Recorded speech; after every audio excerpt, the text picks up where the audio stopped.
μέσω αυτής τώρα θεραπεύονται και άλλα πράγματα. Δηλαδή, ξέρουμε ποιο είναι το γλωσσικό επίπεδο. Όσα γλωσσικά προβλήματα υπάρχουν στον γραπτό λόγο. Οπότε εγώ βρίσκω ευκαιρία και κάνω και διδασκαλία γλώσσας.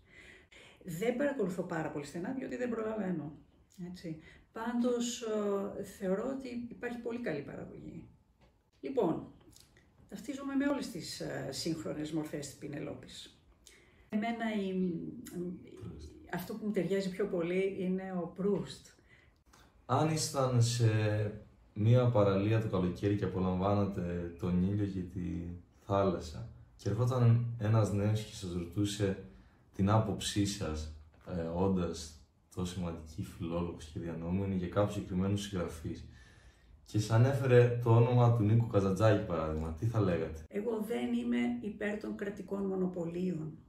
Δηλαδή κάτι σημαίνει για μένα να θέλεις κρατικό μονοπόλιο. Τα φοβάμαι τα μονοπόλια γενικώς.